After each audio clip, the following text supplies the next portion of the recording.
అజిత్ మరణంపై తొలుత ఆయన మేనలుడు రోహిత్ పవార్ అనుమానం వ్యక్తం చేస్తూ సిబిఐ ఎంక్వైరీ డిమాండ్ చేశారు. పవార్ భార్య డిప్యూటీ సీఎం సునేత్రా పవార్ కూడా ముఖ్యమంత్రి ఫడ్నవీస్ ను కలిసి సిబిఐ విచారణ చేయాలని కోరినట్లు సమాచారం వస్తుండటం రాజకీయంగా హీట్ పుట్టిస్తుంది. పవార్ కుటుంబం అజిత్ మరణంపై అనుమానాలు వ్యక్తం చేస్తుండటంతో విచారణ, విమాన ప్రమాదం టెక్నికల్ ఇష్యూస్ తో పాటు కుట్ర కోణంలో కూడా ఇన్వెస్టిగేషన్ చేయాల్సిన అవసరం ఉంటుందనే టాక్ వస్తుంది. విమాన ప్రమాదం తొలి గంటలోనే బెంగాల్ సీఎం మమతా సైతం అనుమానాలు వ్యక్తం చేశారు. ప్రముఖుల విమాన ప్రమాదాలు ఎప్పటికీ అనుమానాస్పదమేనని పొలిటికల్ ఎక్స్పర్ట్స్ వ్యక్తం చేసే అభిప్రాయం. రైట్గా ఇదే అంశంపై పూర్తిగా డీటెయిల్ గా డిస్కస్ చేస్తారు మా input editor Srikanth. Over to you. Shali, good afternoon. So Ajit Pawar పోయిన నెల జనవరి 28వ తేదీ ఉదయం జరిగినటువంటి విమాన ప్రమాదంలో ఆయన మరణించారు. సో మరణించిన తర్వాత విమాన ప్రమాదానికి సంబంధించినటువంటి పూర్తి సమాచారం కోసం ఇప్పటికే ఏఎంబీ దర్యాప్తు చేపట్టింది. దానికి సంబంధించినటువంటి నివేదిక కూడా ఇచ్చింది. అయితే విమాన ప్రమాదం ఎప్పుడు జరిగినా కానీ దాంట్లో రికార్డ్ ఖచ్చితంగా బ్లాక్ బాక్స్లో, కాక్పిట్లో ఏం జరిగిందన్నది బ్లాక్ బాక్స్లో రికార్డ్ అవుతూ ఉంటుంది. ఈవెన్ అంటే అట్లాంటి సందర్భంలో మేడే కాషన్ కూడా ఇస్తూ ఉంటారు పైలట్స్. సో ఏం జరిగింది, ఎందుకు ప్రమాదానికి గల కారణాలు ఏంటి అనేది పూర్తిగా కూడా ఎంక్వైరీ చేసేటువంటి క్రమంలో విమానం బ్లాక్ బాక్స్ సంబంధించినటువంటి రెండు ఈ ఫ్లైట్ రికార్డ్స్ ఏవైతే ఉన్నాయో సో అవి రెండు కూడా పూర్తి స్థాయిలో దగ్ధమైపోయినాయి ఆ విమాన ప్రమాదానికి. సో తీవ్రమైనటువంటి వేడికి గురై మొత్తం కూడా మంటల్లో దెబ్బతిన్నాయంటూ కూడా ఏఐబి రిపోర్ట్ ఇవ్వడం జరిగింది. సో ఇట్లా నేపథ్యంలోనే చాలా అనుమానాలు వస్తున్నాయి. ఈ ఫ్లైట్ రికార్డర్ ల్యాబొరేటరీలో L3 కమ్యూనికేషన్ తయారు చేసినటువంటి విమానంలో రెండు సంబంధించినటువంటి ఇండిపెండెన్స్ రికార్డర్లో ఒకటైంది.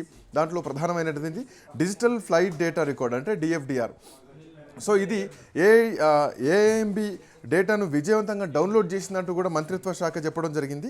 అయితే దీంట్లో డౌన్లోడ్ చేసినటువంటి క్రమంలో బ్లాక్ బాక్స్లో ఉన్నటువంటి డేటా ఏదైతే ఉందో అది పూర్తి స్థాయిలో కూడా దగ్ధమైపోయింది అన్నది ప్రధానంగా ఏఎంబి ఇచ్చినటువంటి రిపోర్ట్. సో ఇక్కడే చాలా అనుమానాలు కూడా కనిపిస్తున్నాయి. అండ్ మోర్ ఓవర్ దీనికి సంబంధించి మహారాష్ట్రకు సంబంధించినటువంటి రాజకీయ వర్షన్స్ కూడా రకరకాలుగా వినిపిస్తున్నాయి. సో దీంట్లో అజిత్ పవార్ మేనల్ రోహిత్ పవార్ కూడా కొన్ని కామెంట్ చేయడం జరిగింది.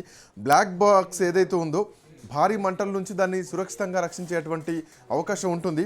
బట్ మహారాష్ట్ర రాజకీయాల నుండి మాత్రం రక్షించలేనటువంటి పరిస్థితులు ఉన్నాయంటే కూడా ఆయన మాటల్లో కొన్ని అనుమానాలు కనిపిస్తున్నాయి. కొంత అనుమానం వ్యక్తం చేస్తున్నారు. గతంలో ఈవెన్ శరద్ పవార్ ఎట్లాంటి అనుమానాలు వ్యక్తం చేయొద్దు, ఎట్లాంటి అనుమానం లేదని గతంలో చెప్పినా కానీ ఈవెన్ ఈ అంశం పొలిటికల్ సర్కిల్స్లో చాలా తీవ్రంగా మారింది. ఎందుకంటే అజిత్ పవార్ మరణం వెనక, ఫ్లైట్ క్రాష్ వెనక ఏదో అనుమానం ఉందంటూ కూడా ఆ ఫ్లైట్ క్రాష్ అయిన వెంటనే మమతా బెనర్జీ కూడా కొన్ని కీలకమైనటువంటి సంచలనమైనటువంటి కామెంట్స్ కూడా చేయడం జరిగింది. సో ఇంత రాజకీయంగా సంచలనంగా మారింది. ఎందుకంటే చాలా రాజకీయంగా చూసుకుంటే చరిత్రలో చాలామంది కీలకమైనటువంటి నాయకులు ఫ్లైట్ క్రాష్ అయ్యి చనిపోయినటువంటి సందర్భాల్లో ఇట్లాంటి అనుమానాలు రావడం జరిగింది. ఈమెన్ మొన్న అజిత్ పవార్ విషయం కానీ, అంతకుముందు వైఎస్ రాజశేఖర రెడ్డి విషయం కానీ, లేదంటే చాలామంది విషయాల్లో ఇట్లాంటి అనుమానాలు రావడం జరిగింది. ఈవెన్ జిఎన్సీ బాలయోగి విషయంలో కూడా అప్పటి స్పీకర్ జిఎంసీ బాలయోగి మరణం సమయంలో కూడా ఇట్లాంటి అనుమానాలు చాలా సందర్భాల్లో రావడం జరిగింది. అయితే ఇవన్నీ వచ్చినప్పుడు కూడా కొన్ని కీలకమైనటువంటి అంశాలు చర్చలోకి వస్తూ ఉంటాయి. వాస్తవానికి ఈ సందర్భాలు గతంలో ఏమైనా సందర్భాలు ఉన్నాయా అంటే yes, of course fuel fed fire hours ఏదైతే ఉంటుందో సో వాటితో పాటు గాల్లోనే ఒకవేళ ఫ్లైట్ క్రాష్ అయితే సో మళ్ళీ నేలపై పడ్డప్పుడు నేలపైన కూడా అట్లాంటి భారీ క్రాష్ జరిగితే కనుక పూర్తిగా బ్లాక్ బాక్స్ పూర్తిగా దగ్ధమయ్యేటువంటి అవకాశం ఉంటుంది. బట్ ఇక్కడ అట్లాంటి పరిస్థితి లేదు. అది ల్యాండ్ అవ్వడమే ఫ్లైట్ క్రాష్ అయిపోయి ల్యాండ్ అయిపోయింది. అంటే క్రాష్ ల్యాండింగ్ అయింది, అంటే కిందికి వచ్చిన తర్వాతనే పేలింది. సో ఇట్లాంటి నేపథ్యంలో రెండు ఇంజన్లు కూడా ఫెయిల్ అయినాయి అన్నది ఇక్కడ ప్రధానంగా మనకు వినిపించినటువంటి ఆరోపణ అంశం. అండ్ మోర్ ఓవర్ ఇంకా ఎట్లాంటి సందర్భాల్లో అంటే సముద్రంలో ఒకవేళ క్రాష్ ల్యాండింగ్ అయితే కనుక అప్పుడు కూడా సముద్రంలోకి వచ్చిన తర్వాత టైంలో భారీ వెయిట్తో కూలిపోయేటువంటి పరిస్థితులు ఉంటాయి కాబట్టి, అండ్ మోర్ ఓవర్ సముద్రంలో మొత్తం కూడా ఉప్పు నీరు ఉంటుంది కాబట్టి సో అట్లాంటి సందర్భాల్లో కూడా బ్లాక్ బాక్సులు పూర్తిగా ధ్వంసమయ్యేటువంటి అవకాశం ఉంటుంది. లేదంటే బాంబు పేలులు విమానాల్లో జరిగినప్పుడు, లేదంటే ట్విన్ టవర్స్ని ఢీకొన్నప్పుడు లాంటి సందర్భాల్లో కానీ, ఉగ్ర దాడులు జరిగినప్పుడు కానీ సో ఇట్లాంటి సందర్భాల్లో బ్లాక్ బాక్సులు పూర్తిగా ధ్వంసమయ్యేటువంటి అవకాశం ఉంటుంది. మోరోవర్ అజిత్ పవార్ విమానంలో మాత్రం అట్లాంటి పరిస్థితులు ఉండకపోవచ్చు. ఎందుకంటే గతంలో ఎయిర్ ఇండియా ఫ్లైట్ క్రాష్ అయినటువంటి సందర్భాల్లో కూడా బ్లాక్ బాక్స్ దొరకడం జరిగింది. దాంట్లో పైలట్స్ మేడే కాషన్ కూడా ఇవ్వడం జరిగింది. ఆ కాషన్ కూడా సోషల్ మీడియాలో వైరల్ అయ్యి ఆ మాటలు కూడా బయటికి, ఆ రికార్డ్స్ కూడా రావడం జరిగింది. బట్ ఏదేమైనా కానీ ఈ విమాన ప్రమాదాలు జరిగినప్పుడు ఆల్మోస్ట్ 1100 డిగ్రీల సెల్సియస్ ఉష్ణోగ్రతను తట్టుకునేటువంటి అవకాశాలు ఉంటాయి. ఆల్మోస్ట్ 10 గంటల వరకు కూడా బ్లాక్ బాక్సులు సురక్షితంగా ఉండేటువంటి అవకాశాలు ఉంటాయి. అండ్ మోర్ ఓవర్ ఎక్కువ శాతం, ఎందుకంటే విమాన ప్రమాదం జరగగానే ఫస్ట్ అక్కడికి సెక్యూరిటీ సిబ్బంది చేరుకుంటారు, అధికారులు చేరుకుంటారు, అక్కడ మంటలు ఆపేటువంటి ప్రయత్నం చేస్తారు, ముందుగా బ్లాక్ బాక్స్ కోసం వెతుకుతూ ఉంటారు. And more over last time మనం చూడొచ్చు, అహ్మదాబాద్ విమాన ప్రమాదం జరిగినప్పుడు కూడా బ్లాక్ బాక్స్ దొరకలేదు చాలా సందర్భాల్లో. ఆ తర్వాత ఎక్కడో శిథిలాల్లో బ్లాక్ బాక్స్ పడిపోయింది, ఆరెంజ్ కలర్లో ఉంటుంది బ్లాక్ బాక్స్. ఆ బ్లాక్ బాక్స్ దొరికిన తర్వాత దాంట్లో ఏం జరిగింది అనేది ఒక ఇన్వెస్టిగేషన్ పంపిస్తూ ఉంటారు. సో ఇన్వెస్టిగేషన్లో ఫ్లైట్ డేటా రికార్డ్ FDRతో పాటు కాక్పిట్లో వాయిస్ రికార్డర్ CVR ఏమైంది అన్నది ఆ రోజు బయటికి తీయడం జరిగింది. సో ఇప్పుడున్నటువంటి పరిస్థితి ప్రకారం నిపుణులు ఏమంటున్నారంటే బ్లాక్ బాక్స్ అనేది ఆల్మోస్ట్ 1100 డిగ్రీల సెల్సియస్ ఉష్ణోగ్రతను తట్టుకుంటుంది. ఆల్మోస్ట్ 1 నుంచి 3 గంటల పాటు ఈ ఉష్ణోగ్రతను తట్టుకుంటుంది. అండ్ మోర్ ఓవర్ 260 డిగ్రీల సెల్సియస్ ఉష్ణోగ్రతను కూడా పూర్తిగా తట్టుకుంటుందంటూ కూడా ఎక్స్పర్ట్స్ చెప్తున్నటువంటి అంశం.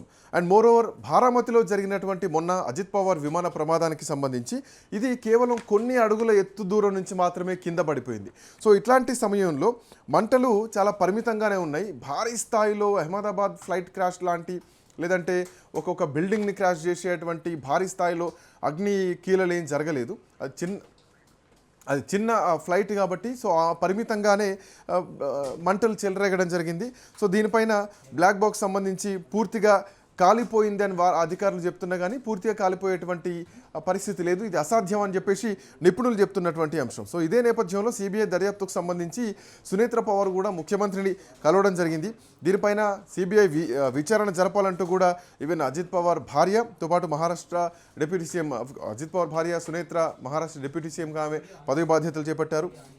వీళ్ళంతా కూడా దేవేంద్ర ఫడ్నవీస్ని కలిశారు. సో ఏదో అనుమానం ఉంది, CBI ఎంక్వైరీ చేయాలంటూ ఇప్పుడు మహారాష్ట్రలో ఈ అంశం ప్రధానంగా చర్చలోకి వచ్చింది. ఈవెన్ సునేత్రతో పాటు ఆమె పెద్ద కొడుకు కూడా ముఖ్యమంత్రిని కలిసిన వాళ్ళలో ఉన్నారు. అండ్ మోర్ ఓవర్ CVR ఉన్నటువంటి అంటే CVR ఏదైతే సాంకేతిక దర్యాప్తు జరుపుతోందంటూ DGC ఇప్పటికే చెప్పడం జరిగింది. దీనిపైన ఇప్పటికే AIBకి ఇప్పటికే అప్పగించేసింది. AIBకి అప్పగించినటువంటి క్రమంలోనే ఇందులో కేవలం ఈ భారీ అగ్ని ధాటికి పూర్తిగా కాలిపోయిన బ్లాక్ బాక్సులు అని చెప్పేసి రిపోర్ట్ ఇస్తున్నటువంటి పరిస్థితి. వాస్తవానికి అట్లాంటి పరిస్థితులు ఉంటాయా, పూర్తిగా ధ్వంసమయ్యేటువంటి లేదు అన్నటువంటిది మాత్రమే కనిపిస్తుంది. దీని వెనకాల ఏదో రాజకీయ కోణం ఉందా అన్నటువంటి అనుమానాలు కనిపిస్తున్నాయి. ఇప్పుడు CBI విచారణకు హ్యాండ్ ఓవర్ చేయాలన్నటువంటి క్రమంలో